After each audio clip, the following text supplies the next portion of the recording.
So let's leave the professional aspect for now. Let's come to us like this. I know a lot of parents, when they're asked about their parenthood and, their experience, a number of people have reasonable, reason to say, well, there were quite a number of challenges here and there. So as your children now, how can you rate us? How did we do? And which one of us gave you the most trouble? Which one was the most troublesome? Yeah, that's a serious question. But seriously, I think as a family, we are blessed with wonderful children who made parenting so easy. Yeah, so what's the big deal now? But well, that's the truth. Of course, children will always be children. I recall one particular one when you were very small. I wanted you to read 1, 2, 3. No, we said, you say 1, and you did like, say 2. Oh, I get me. But we didn't know that made any impact. I think it was when the second girl, I can't remember the story. I said, plenty. Yeah. Or something like that. Want me say what? I didn't say what. Want me not pick me? And I said, 1, 2, 3. That kind of a thing. Children will just be children. But generally, all the kids God gave us are well behaved. And it was quite easy training them. So I believe truly that it's God that helps someone to raise children. We have our part to do. But like I was looking one time, I thought I was very gentle at work. And you're like, well, I'm out of some voice. I'm trying to just say now, you just threw the ex-pass to me that I was the one that not you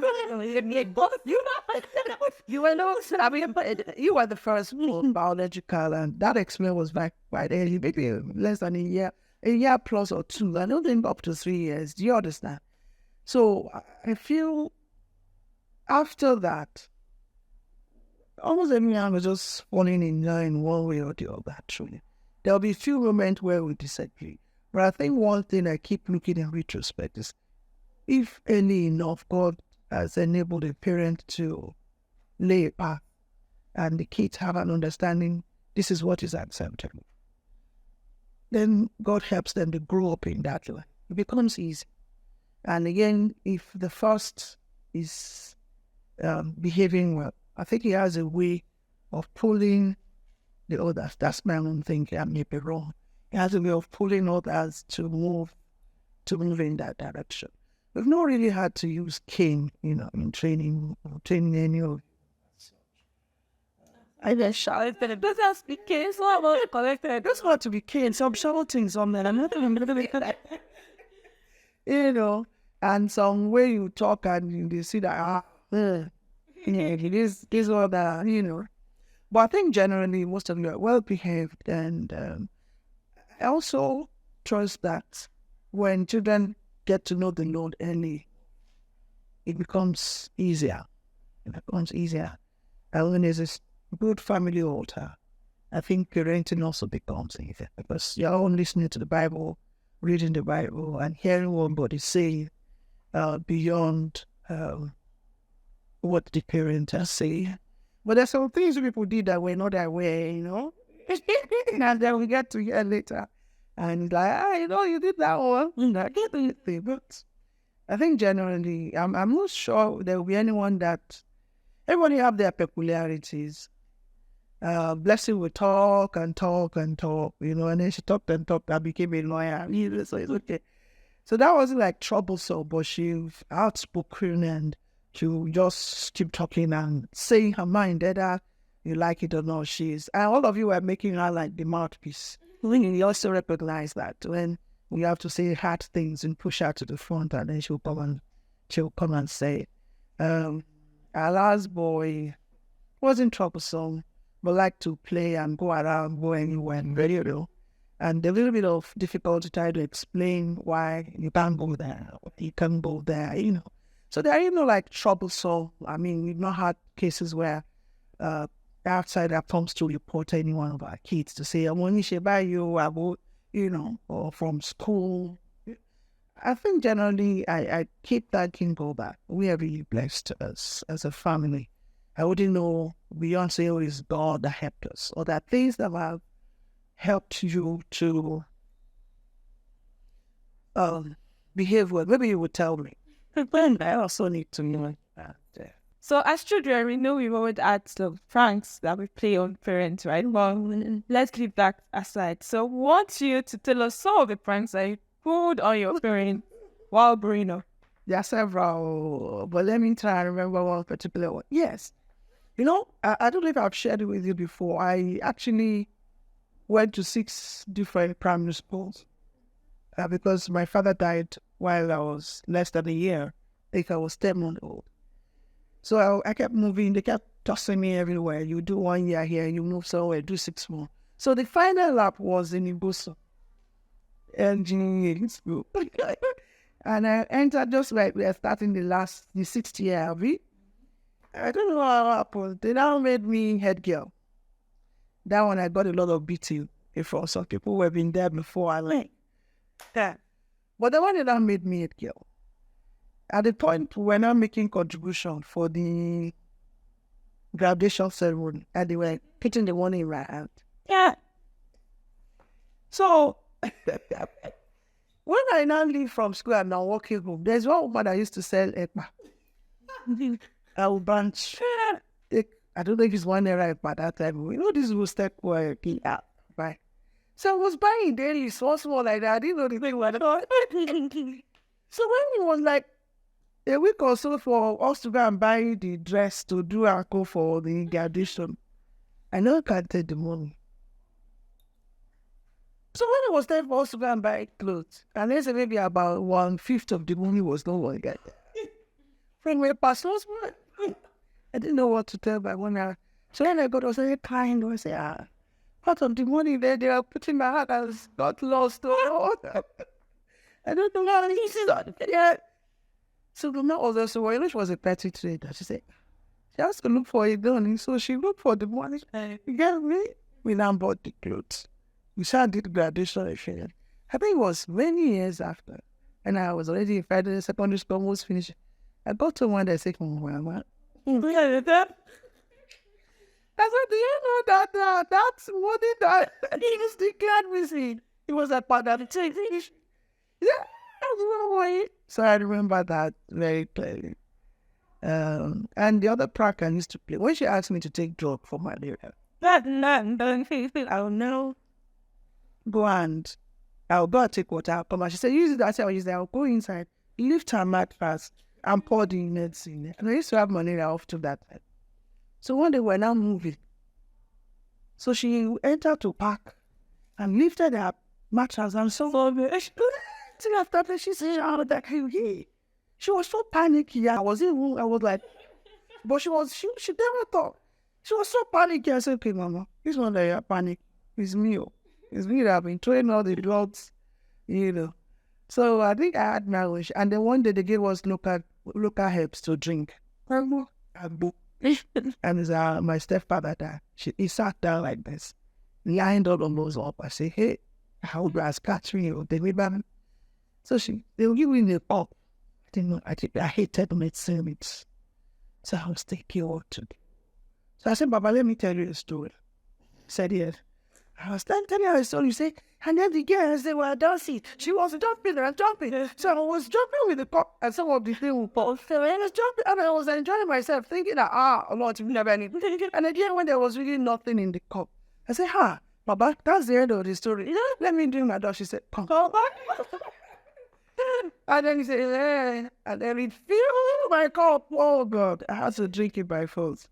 I had my own little share. But your own should be worse, so you will tell me then.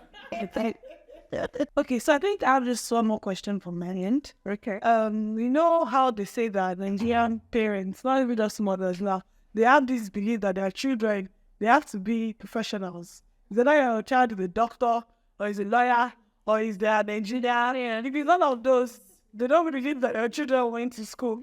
And funny, I think all your children are actually in that line. So I guess my question to that is, how did you identify or understand the differences between your children, and understanding, okay, this is this person, this child's personality, this is what is ideal for him, or this is what is ideal for her. I mean, we're all different. No matter how much of a sibling we know, how much you look alike, we're all different. So how do you identify that? I know an example that is coming to my head, case of our brother, the last born, and there was a particular school he wanted to. I mean, I was much older then, so it was quite an insightful thing for me to see or experience. There was a particular school he wanted to go to, and there wasn't really anything bad in it. I mean, my immediate sister went to that school, but you were particular about the fact that considering his own personality, wasn't going to be a great fit for him in terms of not even just education wise, no, his personal life, his development, spiritually and you. So how do you what advice can you give, or how do you identify and easily differentiate and understand each child separately? Well, thank you for the question. We're all made differently, and even identical twins will have different outlook to life, different potentials, different gifting. So for parents, if the Lord helps you to be able to have that understanding, it becomes easy for you to not want every child to be like the other child. So first, never comparing children. Don't say, your brother knows their maths, why you?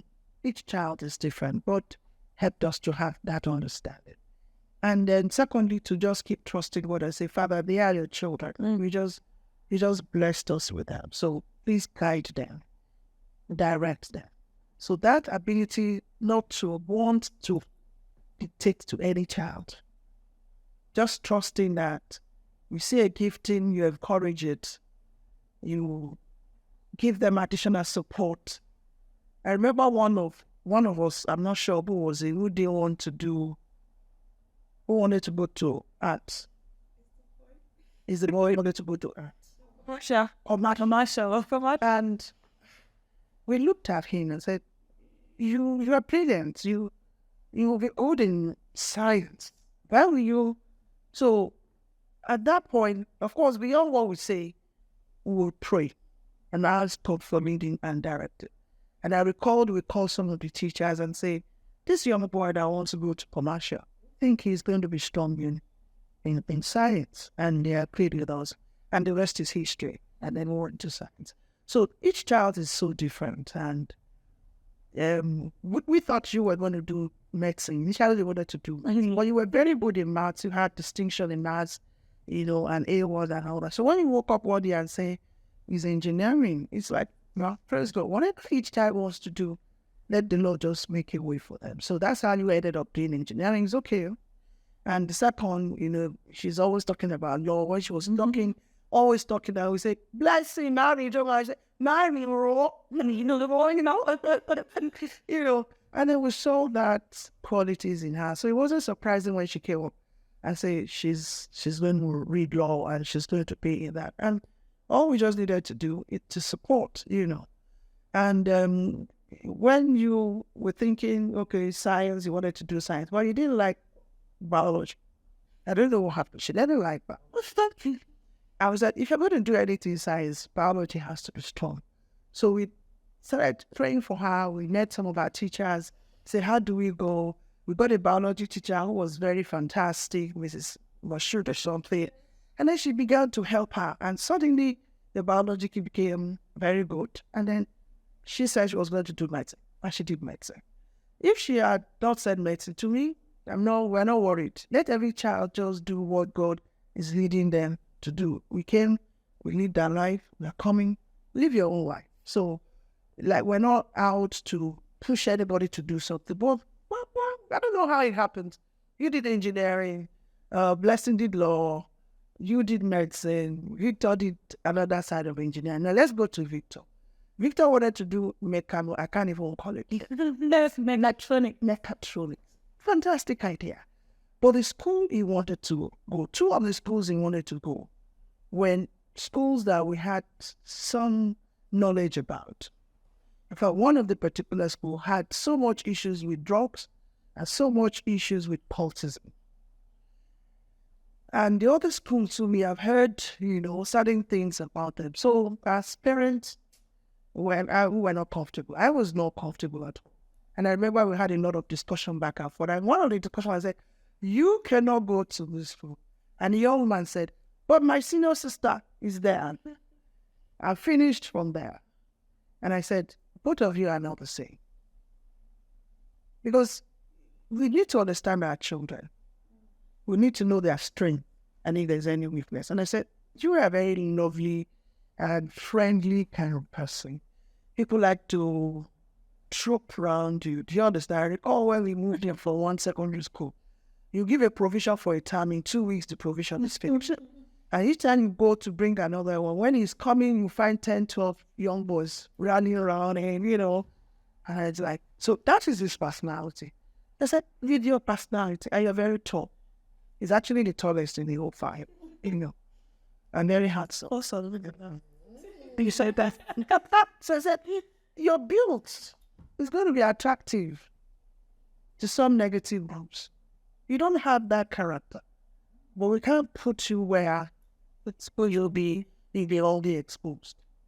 And of course, like every young child, she was very strong about this. He had his argument back and forth. But I remember one breaking straw. Because at the point, I felt strongly as a parent, we need to pray so that this decision or this is not going to appear as if it's a force. If you force a child to do something, it can backfire. They can go there and begin to not do what you're not. Yes, that kind of thing. So we're also trying to be careful. But I remember one day, I was just praying about it and saying, God, can you just give me a word for this young?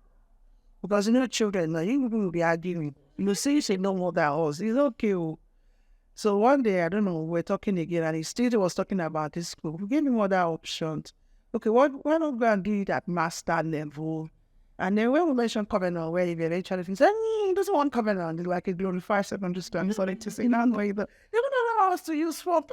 He had all his arguing. So that morning, that word just came to my mind. That telling that, for what I put for him. I didn't fully understand, I just thought I heard the word. So when we were talking that afternoon, I said, that's the one we ahead, that we can only use our money to buy dates for you. I don't remember how the discussion went after that, but I think that was the end of this strong saying, no, I'm not going to go there.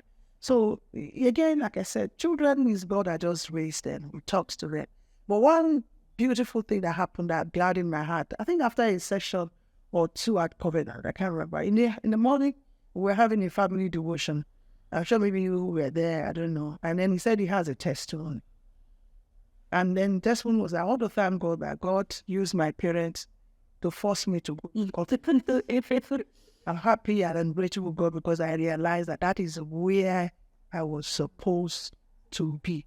Honestly, that was the most gratifying moment of my life as a parent. Because when you think that certain hard decisions you have to take and you believe strongly is in the interest of the child, and if God now helps that child, to come to a realization that truly, even though that decision wasn't pleasant, but that's the best decision.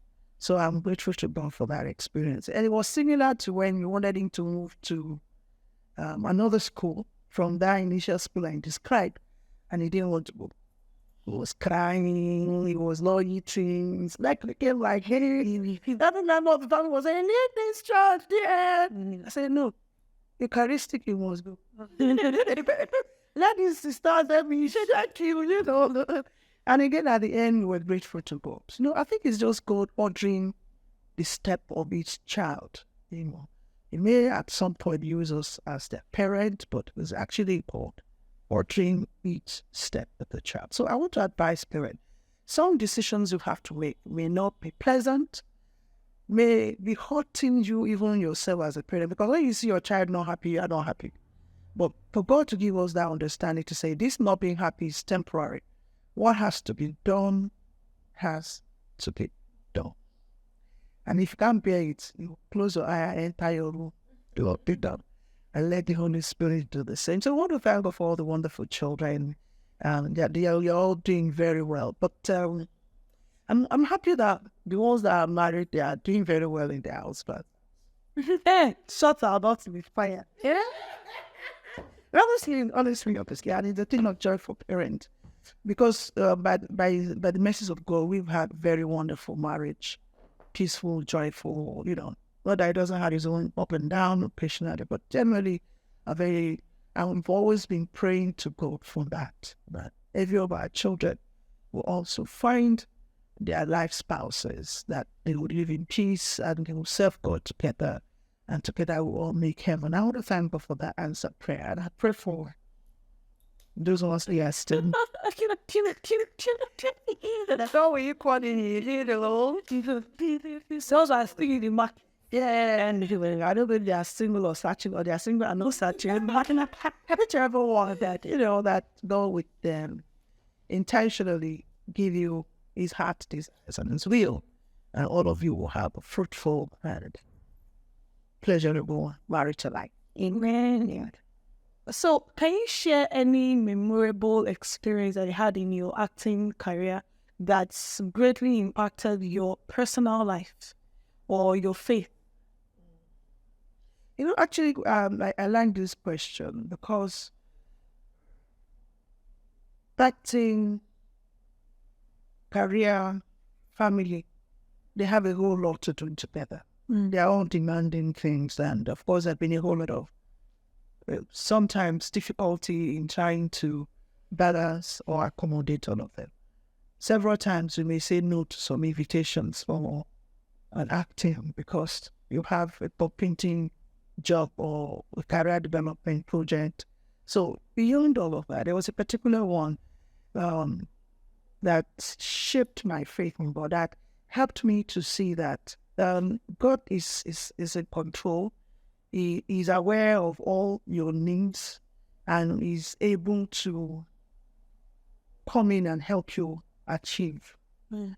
It was when I wanted to do a master program in UK. I got a full scholarship master's program in University of London. And prior to that, we had shot the part 1 of One Careless Night. And so when the offer came, they actually DHL the hard copies of my vision and all the scholarship, tuition, accommodation, everything. I didn't receive it. So I applied with email copies of all the credentials for visa. So we went to Abuja, made our submission, and when the visa came, we were denied. But before that denial, it was like the time we were going to shoot the part 2 of One Careless Night. I should have been in the London school. So it was a burden to me to say, if I now go, I think September thereabout, and they had fixed October for the shooting of part 2 of One Careless Night. And I happened to take one of the main role in the One Careless Night. So I was really so worried. I didn't want to forfeit the master's program, particularly when almost £28,000 scholarship had been obtained. But then if I go, would they have to reshoot the entire of the part 1?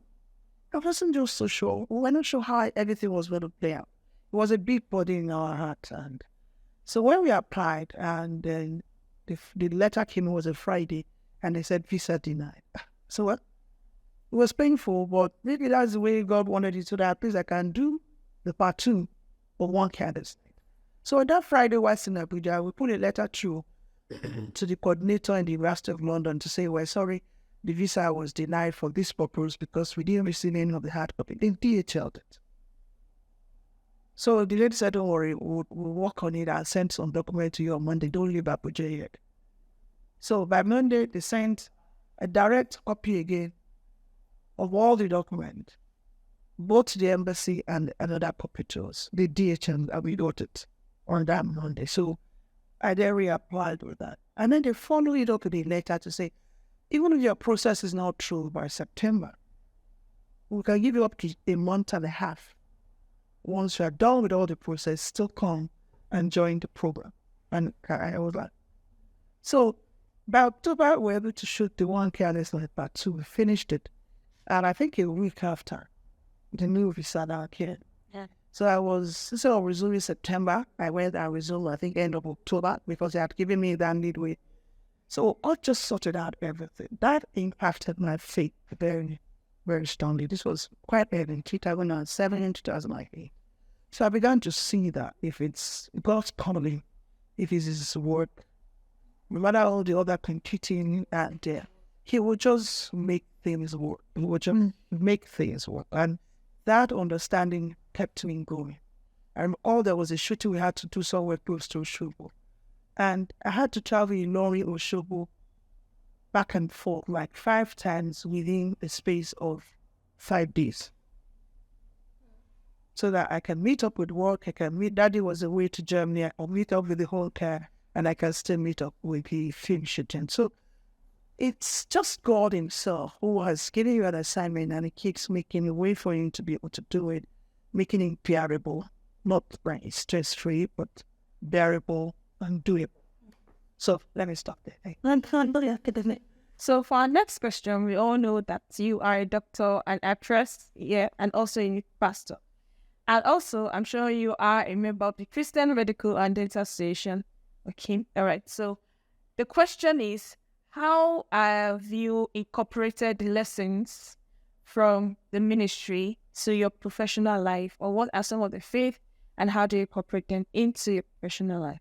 Okay, so for me, at the medical school level, we had a very strong fellowship, which was quite very useful in instructing us, giving us a more wider perspective.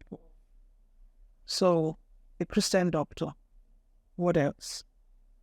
And that's a very sound foundation for me.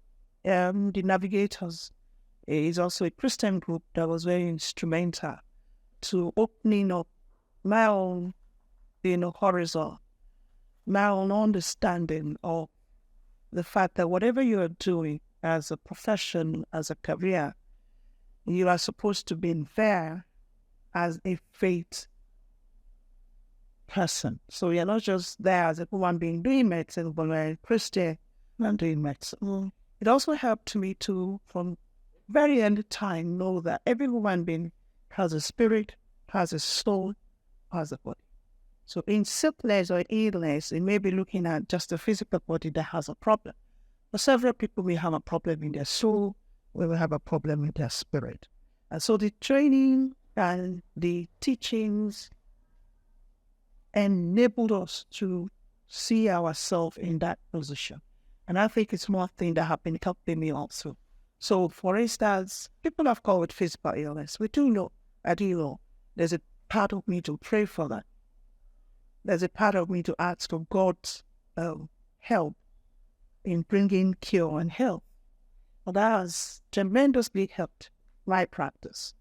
And I've seen several of our patients who, like now as an ophthalmologist, say, oh, Prof, we like the fact that you pray before your surgery for us. So they understand also the fact that you're saying beyond what I can do, there is a God that can do much more for you, and commending you into the hand of God. Secondly, I also see a lot of people who may have a physical illness, but the origin is actually spiritual.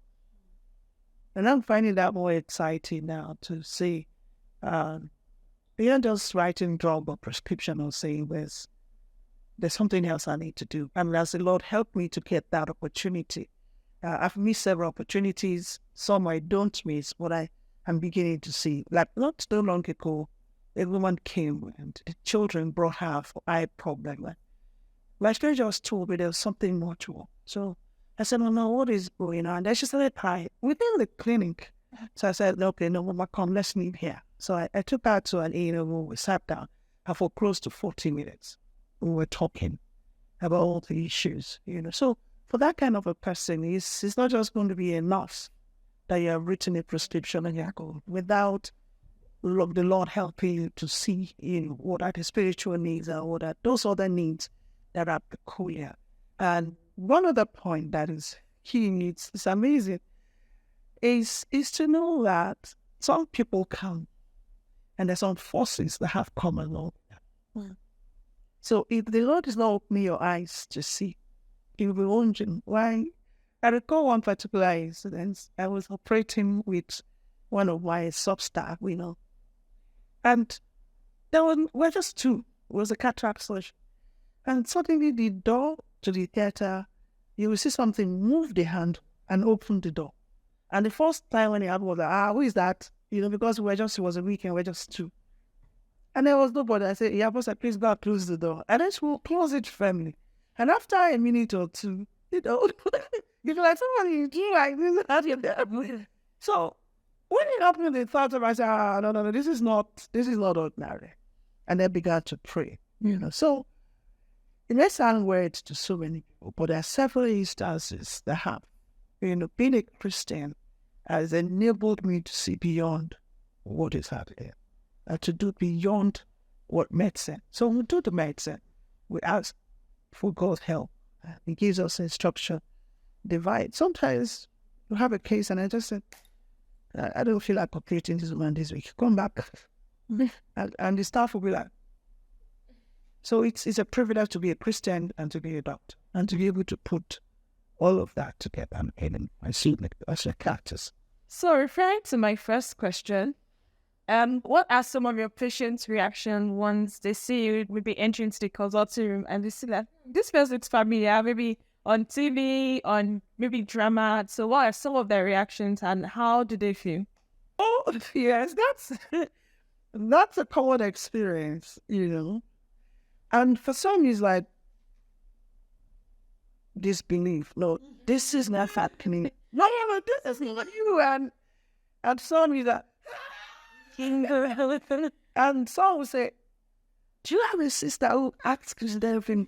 And sometimes I say, oh, yes, I have a sister. But how can you look alike? I say, we look alike so much, So some of them are quite happy. Some of them are like, oh, this is a privilege seeing you, But I don't know. Some may feel, why should a doctor be acting? Yeah. Not many of them have said that to me. But at the beginning, when we started the drama ministry, among colleagues, among some other people, they were like, what's the connection? No, because it was strange at that time.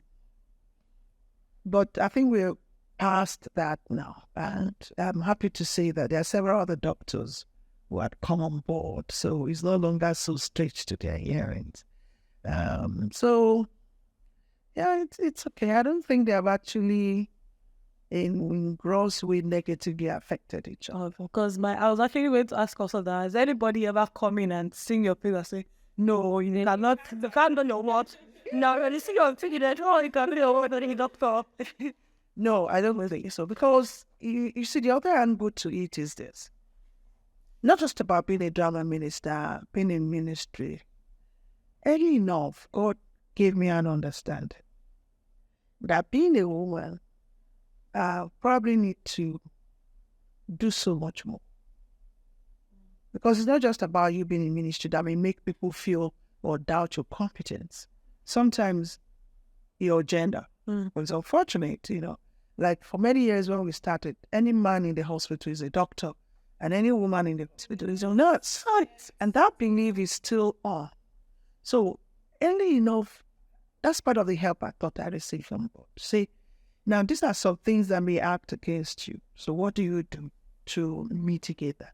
So one of the things I got many, many years, and I think is one of the driving force to say, let it not come to a point where people feel you're not doing enough in your hospital or in your place of work because you're a drama minister or because you're a minister. That itself, until the whole lot of,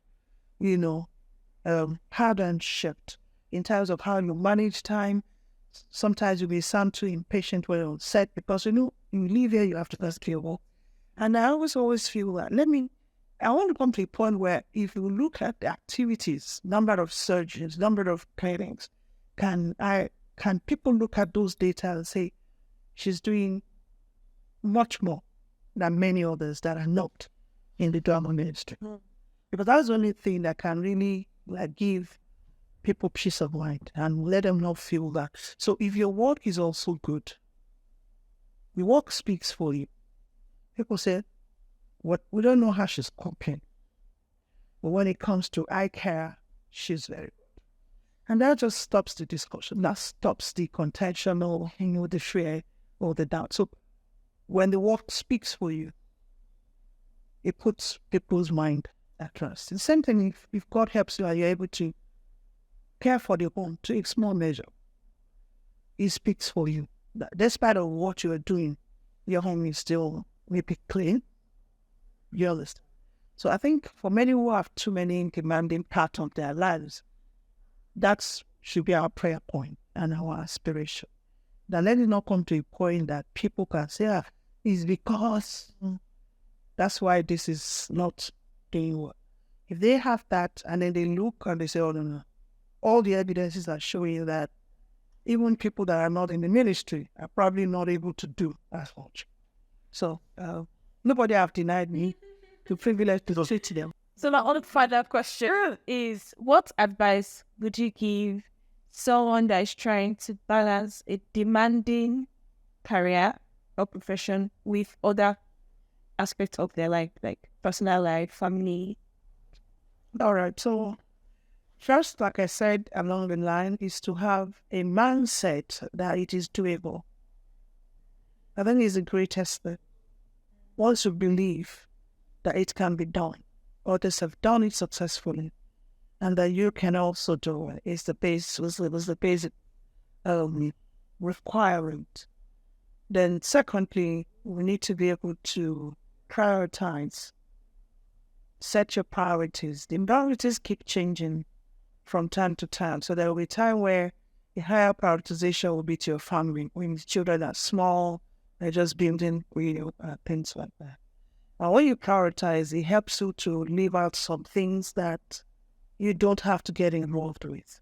They might be also laudable or good, course or good programs, but because you're trying to focus on some things that are already many and enough, you then close your eyes to those ones and say, sorry, I can't be a part of this, even though it's also good. That may change over time. As some other area of demand is getting less, you can then accommodate them. So beyond that, you also need to be able to plan. It demands for planning. Do a yearly plan, a monthly plan, a weekly plan. And each plan, you factor in all these very important areas of my life. For my academic or career, this is the plan I have this month for it. For my family, this is the plan. For ministry, this is the plan. Once you bring them on the table, at the beginning, it helps you to see, okay, have I actually looked at all the things that I should be doing? Once it's in your paper, and then you walk your plan. So now as a man plans his work, you should work this. That helps you to have a global. Of course, you may not finish everything. At the end of the month or the year, there will be areas where, I thought I would do this, I didn't touch it. The next planning, you try and apportion time to it. So that, and I said, one other key thing is keep evaluating very regularly. There's some moment I evaluated, I said, in the last 6 months, you have not done anything or will recite what working good. That means this area, something drastic has to be done. At such moment, maybe to say 2-3 days, I'm going to have a protected time, focus on this. And that helped me, particularly when I was trying to rise to the professorial cane and so on. In some moment, 2-3 days, you just go to a small place. Doesn't have to be expensive, and focus on that area that has. Part of the plan is to say, okay, we're going to have family time together. There will be holiday together. If you're going to do other assignments, like I remember when we used to go to Naples, and we were all very sorry, but we can do everybody. Not that we are exactly, but at least it's an opportunity for the family to be together and know what is happening within each child and all of that. So we look for those moments, those opportunities to ensure that, okay, my family, we're still together. We're carrying each other. Of course, we have to pray. I'm bringing prayer last because all of us, we like to pray. But it's very key to keep praying because it's God that can give you insight on what is being neglected, what is not being addressed, what can be addressed better. And for me as a woman, one thing that helped me, and at one time, the children, I don't know which was blessing or peace. Or I said, all these things you are bringing to the house, very soon we will have space. Because like the book I mentioned, I saw that there are a lot of things that can help us as women to run the home. in an easier way. Because taking care of the home is a really, really big challenge. I tell you, it can be a full-time job, and yet you still cannot finish it. So when you learn some of those things, so once I read about them, I said, yes, let me get all the appliances that can make my life easy. Instead of me washing clothes with hand wash was at the end. Actually, to name what I did, nothing give. So get a washing machine. And there's a time I had 3 and several other appliances. And the more technology is improving, the more you have some of these appliances. There's a time I have an instrument that I can do salad for 30 people within 20 minutes. You just put it very nicely. Do you understand? And so many other tips that time may not allow us to share. But definitely there are so many appliances, so many technologies, so many that are there that can help you as a woman. So that even though you are busy at work, you can still get home and get a very good meal for your family within the shortest possible time. So let me just stop there. So many other things. Thank you. So, well, okay. Thank you very much. Well, so there you have it.